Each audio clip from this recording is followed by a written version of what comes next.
Touring talkies ரசிகர்களுக்கு வணக்கம். வாங்க லென்ஸ் நிகழ்ச்சிக்கு போகலாம்.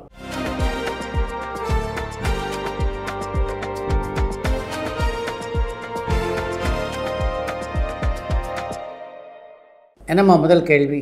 ஓடிடியில் வெளிவந்த முதல் திரைப்படம் அண்ட் முதல் வெப் சீரிஸை பற்றி ஷேர் பண்ண முடியுமான்னு திருச்சியிலேருந்து மனோஜ் கேட்டிருக்காங்க. சுஃபியும் சுஜாத்தையும் என்ற மலையாள படம் தான் முதலாக ஓடிடியில் வெளியான படம். 2010 அமேசான் பிரைமில் இந்த திரைப்படம் வெளியானது. சார், ஒவ்வொரு படத்துக்கும் நீங்கள் எப்படி தயாராவீங்கன்னு ஸ்ரீரங்கம்லேருந்து மணி கேட்டிருக்காங்க. ஒவ்வொரு படத்துக்கும் தயாராவது போன்ற பாத்திரங்களையா எனக்கு இங்குள்ள இயக்குனர் இது வரைக்கும் தந்திருக்காங்கன்னு நீங்கள் நினைக்கிறீங்க?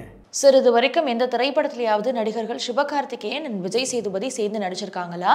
அப்படி நடிக்கலைன்னா அதுக்கு என்ன காரணம்னு தெரிஞ்சால் சொல்ல முடியுமான்னு திருச்சியிலேருந்து பாலு கேட்டிருக்காங்க. இதுவரையிலே சிவகார்த்திகேயனும் விஜய் சேதுபதியும் இணைந்து எந்த ஒரு திரைப்படத்திலும் நடித்ததில்லை. பல திரைப்பட விழாக்கள் அவங்க ஒன்றாக சேர்ந்து கலந்து கொண்டிருக்கிறார். அப்படி அவங்க சேர்ந்து நடிக்கலைன்னா அதுக்கான வாய்ப்பு இன்னும் அவங்களுக்கு அமையலை. அதுதான் சார், பாஸ்ங்கிற பாஸ்கரன் திரைப்படத்தில் நீங்கள் தான் நயன்தாராவுக்கு அப்பாவை நடிக்க போறீங்கன்னு முதல்ல உங்ககிட்ட சொல்லும் பொழுது உங்களுடைய மனநிலை என்னவா இருந்துச்சு? நடிகை நயன்தாராவோட நடிச்ச அனுபவத்தை பற்றி ஷேர் பண்ண முடியுமான்னு குவைத்லேருந்து அமிர்தேஸ்வரன் கேட்டிருக்காங்க. நயன்தாராவின் அப்பாவாக நடிக்கப் போகிறேன் அப்படின்னு சொல்வதெல்லாம் கூட மனநிலையிலே மாற்றத்தை ஏற்படுத்தக்கூடிய ஒரு விஷயமா என்ன? அந்த படத்தில் நயன்தாராவோட நடித்தது அப்படின்றது ஒரு இனிமையான அனுபவம் அப்படின்னு தான் சொல்லணும். ஏன்னா நயன்தாராவை பொறுத்த வரைக்கும் ஒரு தெரோ ப்ரொஃபஷனலிஸ்ட். அவங்க குறித்த நேரத்துக்கு படப்பிடிப்பு தளத்துக்கு வருவாங்க. அதே மாதிரி காட்சி உள்வாங்கி கொண்டு மிகச்சிறப்பாக நடிக்கக்கூடிய நடிகை. சக நடிகர்கிட்ட ரொம்ப மரியாதையாக பழகுவாங்க. நடிகர் சிம்புவனுடைய அம்மாவான நடிகை உஷாவும் நடிகை குட்டி பத்மினியும் உறவினர்களான நியூஜெர்சியிலிருந்து இளமாறன் கேட்டிருக்காங்க. சிம்புவின் தாயாரான உஷா குட்டி பத்மினுடைய உறவினர் என்பது உண்மைதான். குட்டி பத்மினுடைய சித்தி மகள் தான் உஷா. சார், சினிமாவில் இண்டிபெண்டன்ட் ஃபிலிம்ஸ் பற்றின உங்களுடைய கருத்து என்னன்னு திருப்பூர்லேருந்து ராஜ் கேட்டிருக்காங்க. பல தரமான படங்கள் உருவாவதற்கான களமாக இண்டிபெண்டன்ட் ஃபிலிம்ஸ் இருக்குது. அதனால் அதை நான் வரவேற்கிறேன். நடிகர் திலகம் சிவாஜி கணேசன் சார் நடிச்சு PS வீரப்பா சார் இயக்குன ஆலயமணி, ஆண்டவன் கட்டளை, இருதுருவம் இந்த மாதிரியான திரைப்படங்கள் வெற்றி படமாக அமைஞ்சதான்னு கடலாடியிலிருந்து பாலசுப்ரமணியன் கேட்டிருக்காங்க. சிவாஜி வைத்து PS வீரப்பா தயாரித்த ஆலயமணி, இருதுருவம், ஆண்டவன் கட்டளை ஆகிய 3 படங்களில் ஆலயமணி திரைப்படம் வெற்றி படமாக அமைந்தது.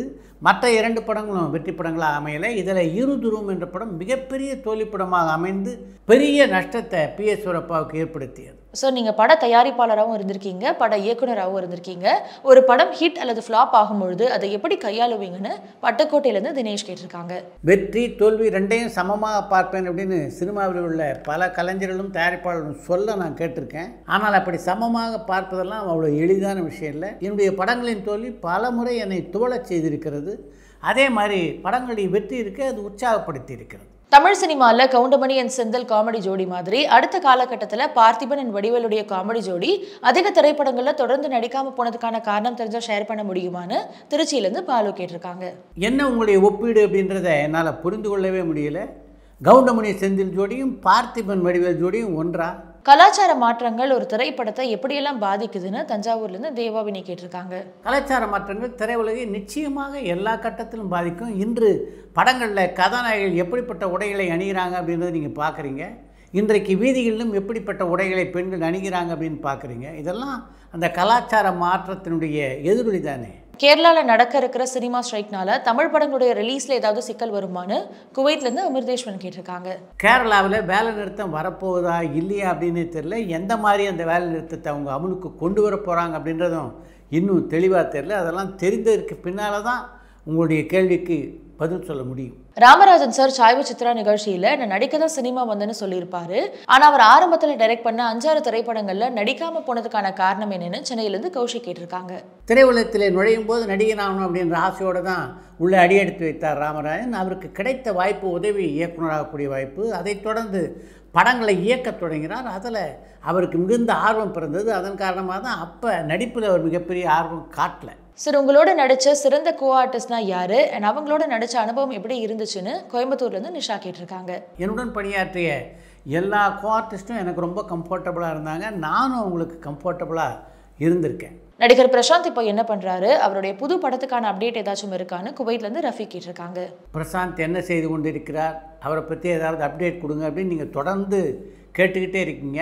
நீங்கள் யோசிக்கின்ற அளவுக்கு பிரசாந்தோ அவருடைய தந்தையோ அவருடைய திரைப்படங்களை பற்றி யோசிக்கிறதா தெரியலையே. கடந்த காலங்களில் புதிய முகங்கள் தொலைக்காட்சி விளம்பரங்களில் தோன்றி பின்னர் திரைப்பட நட்சத்திரங்களா மாறினாங்க. ஆனா இப்போ பிரபலமா இருக்கிற நடிகர்கள் தான் தொலைக்காட்சி விளம்பரங்கள் அதிகமா நடிக்கிறாங்க. புதிய முகங்களுக்கான வாய்ப்புகள் ஏன் குறைஞ்சிட்டே வருதுன்னு கோயம்புத்தூர்ல இருந்து அஜய் கேட்டிருக்காங்க. இன்றைக்கும் பல புதுமுக விளம்பர படங்களில் நடித்து கொண்டு தான் இருக்கிறார்கள். அவர்களிலிருந்து இந்த சீசனில் ஒரு அரவிந்த் சாமி உருவாகலை அப்படின்றதுனால இந்த கேள்வி நீங்கள் கேட்டிருக்கீங்க அப்படின்னு நினைக்கிறேன். உலக நாயகன் கமல்ஹாசன் சார் மருதநாயகம் திரைப்படத்தை நடிகர் சிம்புவை வச்சு இயக்கி தயாரிப்பாரான்னு சென்னையிலிருந்து ராமகிருஷ்ண ராஜா கேட்டிருக்காங்க. மீண்டும் மருதநாயகம் படத்தை கமல்ஹாசன் தொடர வேண்டும் அப்படின்றது தான் இப்போது பலருடைய ஆசையாக இருக்கிறது. என்ன பண்ண போகிறார் கமல்ஹாசன்னு பொறுத்திருந்து பார்ப்போம். சார், நடிகர் விஜயகாந்தோட நீங்கள் நடிச்சிருக்கீங்களான்னு குவைட்லேருந்து அமிர்தேஸ்வரன் கேட்டிருக்காங்க. விஜயகாந்தும் அம்பிகாவும் நடிக்க நாங்கள் தயாரித்த புதிய தீர்ப்பு படத்தை நீங்கள் பார்க்கவே இல்லை அப்படின்னு நினைக்கிறேன். அந்த படத்தினுடைய கதாநாயகியான அம்பிகாவுடைய காதலனாக நடித்திருந்தது நான் தான். திரைப்படம் தவிர நீங்கள் விரும்புகிற வேறு கலைகள் என்னென்னு திருப்பத்தூர்லேருந்து விமல் கேட்டிருக்காங்க. திரைப்படம் தவிர எனக்கு மிகவும் பிடித்த கலைன்னா அது நாடகம். நடிகர் பிரம்மானந்தம் சார் திரும்பவும் திரைப்படங்களை நடிக்க ஆரம்பிச்சார் மாதிரி தெரியுது. உலக நாயகன் கமல்ஹாசன் சார் பிரம்மானந்தம் சாரை வச்சு சபாஷ் நாயுடு திரைப்படத்தை இயக்குவாரான்னு சென்னையிலேருந்து ராமகிருஷ்ண ராஜா கேட்டிருக்காங்க. சபாஷ் நாயுடு வளராமல் போனதற்கு பிரம்மானந்தம் நடிக்காமல் இருந்தது தான் காரணம் அப்படின்ற மாதிரி இந்த கேள்வி நீங்கள் கேட்டிருக்கீங்க. சபாஷ் நாயுடு நிறுத்தப்பட்டதற்கு பல காரணங்கள் இருக்கின்றன. அதெல்லாம் சரி பண்ணால் தான் அந்த படம் உருவாக வாய்ப்பு இருக்குது. ஆனால் அப்படிப்பட்ட ஒரு வாய்ப்பு இப்போது இருப்பதாக எனக்கு தெரியல.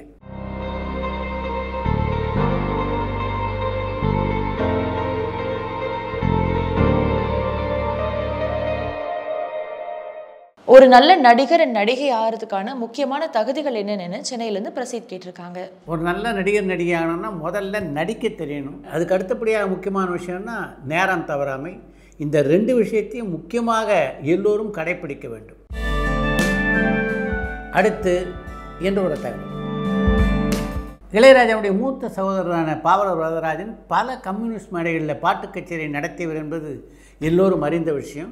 அப்படி பாட்டு கச்சேரி நடத்தி கொண்டிருந்த காலகட்டத்தில் பார்த்திங்கன்னா பாவலர் சகோதரன், இளையராஜா, கங்கைமரன் எல்லோரும் கம்யூனிஸ்ட் பேச்சாளர்கள் பலரோடு ஒரே வீட்டில் தான் தங்கியிருப்பாங்க. அன்றைய காலகட்டத்தில் இலக்கியவாதியான ஜெயகாந்தன் கம்யூனிஸ்ட் மேடைகளிலே தீவிரமாக முழங்கி கொண்டிருந்தார். அதனால் அவரோடு மிக நெருக்கமான பழக்கம் பாவலர் சகோதரர்களுக்கு ஏற்பட்டது. ஜெயகாந்தனை பொறுத்த வரைக்கும் ஒரு இலக்கியவாதியாக மட்டும் இல்லாமல் திரைத்துறையினர் பலரோடும் அவருக்கு நெருக்கமான நட்பு இருந்ததுனால அவரை சந்தித்தோம்னா நிச்சயமாக நமக்கு சினிமாவிலே வாய்ப்பு கிடைக்கும் அப்படின்ற நம்பிக்கையோடு இளையராஜாவும் பாரதிராஜாவும் சென்னைக்கு வந்தவுடன் முதலாக ஜெயகாந்தனை சந்திக்க போனார்கள். அந்த சந்திப்பு வித்தியாசமான ஒரு அனுபவத்தை தரப்போகிறது என்று அப்போது அவர்களுக்கு தெரியாது. ஜெயகாந்தனை சந்திப்பதற்காக அவருடைய வீட்டுக்கு போன உடனே உங்களை நம்பித்தான் சென்னைக்கு வந்திருக்கிறோம் தோழர் என்று அவரிடம் சொன்னார் இளையராஜா. அவர் அப்படி சொன்னது தான் தாமதம். ஜெயகாந்தனுடைய முகம் இன்னும் கொஞ்சம் இறுகியது. என்னுடைய அனுமதி இல்லாமல் என்னை நம்பி நீங்கள் எப்படி வரலாம், நீங்கள் உங்களை நம்பணும் என்று ஆவேசமாக சொன்னார் ஜெயகாந்தன். அவர் அப்படி சொன்ன உடனே எங்களுக்கு சப்த நாடியும் அடங்கிடுச்சு. வெளியே வந்த உடனே பாரதி ராஜா என்னையா இப்படி சொல்லிட்டாரு, ஒப்புக்காவது அப்படியா என்னை நம்பி வந்திருக்கீங்க பரவாயில்ல அப்படின்னு சொல்லியிருக்கலாம், எதிர்கட்சியை தாளிக்கிறது மாதிரி நம்மளை தாளிச்சிட்டாரே என்றார். பாரதி ராஜா சொன்னது உண்மைதானாலும் நான் சினிமாவுக்கு வந்ததில் ஜெயகாந்தனுடைய பங்கும் இருக்குது அப்படின்னு தான் நான் நம்புகிறேன். அவர் அன்றைக்கி சொன்னார்ல, அந்த வார்த்தைகள் என்ன உசுப்பேற்றி கொண்டே இருந்தன. சினிமாவில் எதையாவது சாதிக்க வேண்டும் என்ற வெறியை என்னுள்ளே ஏற்படுத்தியது அந்த வார்த்தைகள் தான் என்று ஒரு கட்டுரையிலே பதிவு செய்திருக்கிறார் இசைஞானி இளையராஜா.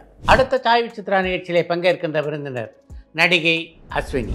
ஆத்தங்கர மரமே அரச மர இலையே ஆலமர கிளையே. மாடலிங் பண்ணும்போதே சினிமாவுக்கு வரணும் அப்படின்ற எண்ணம் அஸ்வினிக்கு இருந்ததா?